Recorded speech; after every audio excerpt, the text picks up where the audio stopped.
Christian, talk about Checo first of all. Just explain to me a bit how this decision came to be. I know that there's been a lot of desire for the partnership to work and to go into next season. At what point did you decide that it was the time to move on from Checo going into 2025? Well, basically, it's been a culmination of things. I mean, Checo started the season so strongly, 4 podiums out of 5 races. It felt like he'd taken off where he'd left off last year. But then really for Monte Carlo, that race onwards, it's been a very tough year for him. And, we've tried everything, with him and supporting him. And basically, he's come to his own conclusion that I think that now is the right time to step away from Formula One, to take a bit of time out.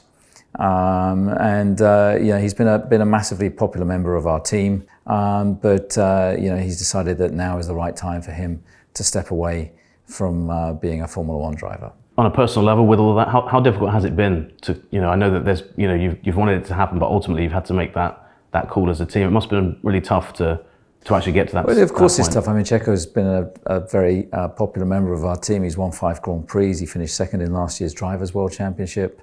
He's been, the best teammate and the best pairing, the most successful pairing that we've had in our time as Red Bull Racing. So we've given it every opportunity, and I think he knows that. He's felt that. Yeah, and just a brief one on him.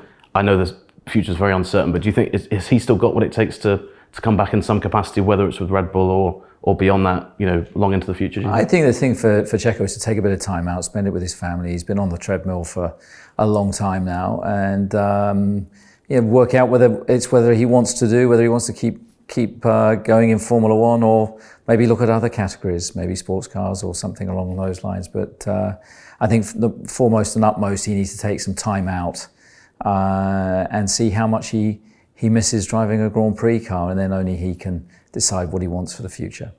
Speaking of the future, we've got Liam stepping in.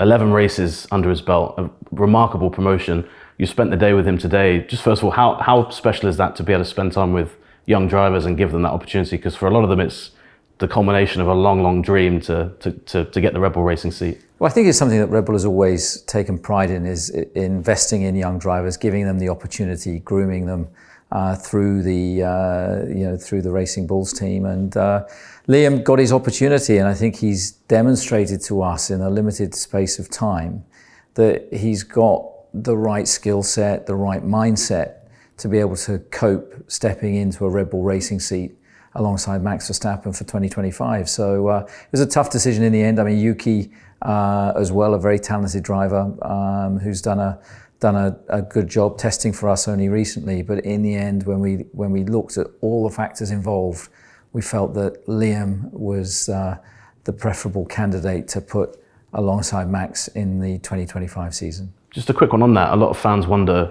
with Yuki, why it wasn't him. Was that a tough decision? Was it a close call between the two? Because you obviously got a lot more to work with Yuki in terms of being at the junior team.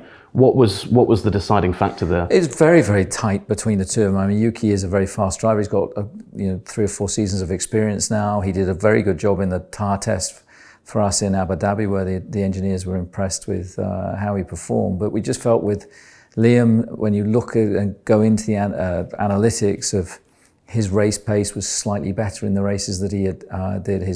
His qualifying pace was very tight with Yuki, and you've got to assume that the potential with Liam, having only done 11 Grand Prix, is he's only going to get better and stronger. He's shown real mental resilience and toughness. The engineers have enjoyed working with him through the running that he's done this year. He's got a good work ethic as well. So it's great to have Yuki still involved, with the Racing Bulls team next year. And of course, he's on standby should he ever be required. For Liam, he's probably going into the hardest job in Formula One, being Max Verstappen's teammate. It's, as it's something that a lot of drivers, including Checo, struggle with. How do you manage that? It sounds like you're confident he's got the mental stuff he needs to do that, but what kind of things do you think are in place or can be in place to kind of guide him through that process so early? Well, I think the key thing is not to put too much pressure on him, and not to put too much pressure on himself. That he's going out against the best driver of his generation, and I think that he just needs to almost ignore the data of what's going on car one and just focus, on with his own engineering team what he's doing and just do the best job that he can, and he'll be fine. And hopefully, we can support him in that. Hopefully, we'll be able to provide a car that suits him as well as Max next year, and we'll see how he goes. We saw him battling with his elbows out a couple of times this year. There's 2 drivers now potentially that you'll be upsetting other team bosses and other drivers with, but nice to see that you've got two guys that aren't afraid to go and attack on track their rivals, in that way. No, absolutely, and a couple of things have stood out with me with Liam over this, how versatile he is. You put him into a situation, he gets on with it. If you remember his debut in Zandvoort after Daniel broke his fingers, he was racing against Max on his outlap. Nervy one for you at the time. And he's got that kind of gritty racer mentality. He did a year in the DTM where he adjusted to driving a Ferrari GT car incredibly quickly alongside Alex Albon and generally had the upper hand. And again, his racecraft has been really one of his key strengths. So he's not afraid to go wheel to wheel and even rub wheels where necessary. So I think he's going to do a great job for us. And in terms of that wheel rubbing stuff next year, might be needed because as we saw this year, the fields kind of converged together. Who are the team to beat? I think Max is always the driver to beat, but if you were to kind of guess right now, is it McLaren? Is Lewis going to Ferrari? Does that put them over the edge? How do you see it? Well, look, when you look at these teams, a Hamilton-Leclerc lineup at Ferrari looks very strong. We've seen the Norris-Piastri lineup at McLaren is very strong. Russell Antonelli, is going to be a similar level of experience, obviously, to Liam. I think Liam is more rounded and more experienced generally than Antonelli, but it's going to be tight. It's going to be very, very tight next year. And the last year of these regulations, you've seen how tight the second half of this year has been. It's another long year, and it's going to be, who's the most consistent and gets the most out of the last hurrah of this set of regs. And Lewis at Ferrari, he's been a long time rival of the Red Bull team. Yeah. Seeing him in a different kind of shade of colour next year, what do you think that partnership's going to be like from a competitive point of view, but also from Formula One's point of view? Because it's the biggest name driver really, and the biggest team finally coming together. Well, I think for Formula One, it's fantastic. Lewis Hamilton in a Ferrari. Ferrari are the most iconic team in Formula One. You've got the driver that's achieved the most in Formula One going there.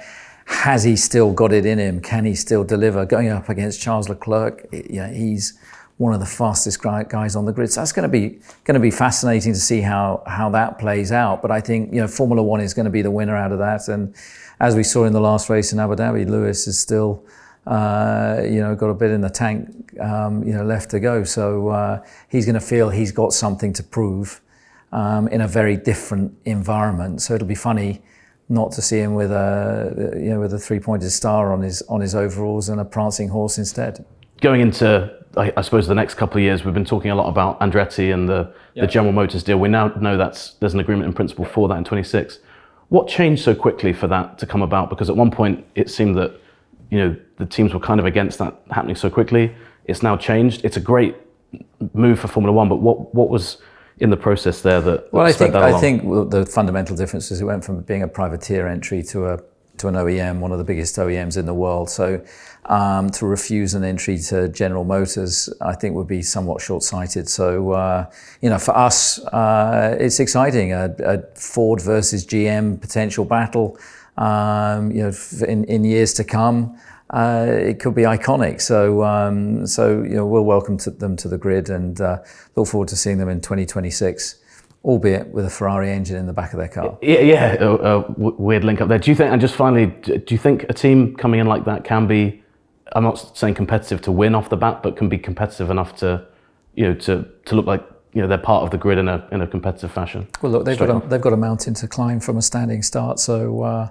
But we're doing the same on the engine side. So what they're doing on the chassis side, they'll have in a Ferrari engine and gearbox, the most experienced manufacturer in Formula One. But they've got to build a competitive chassis. We're inverse to that, where we've got a very strong chassis team, and we've got a brand new Red Bull 4 powertrain that'll be making its debut in 2026.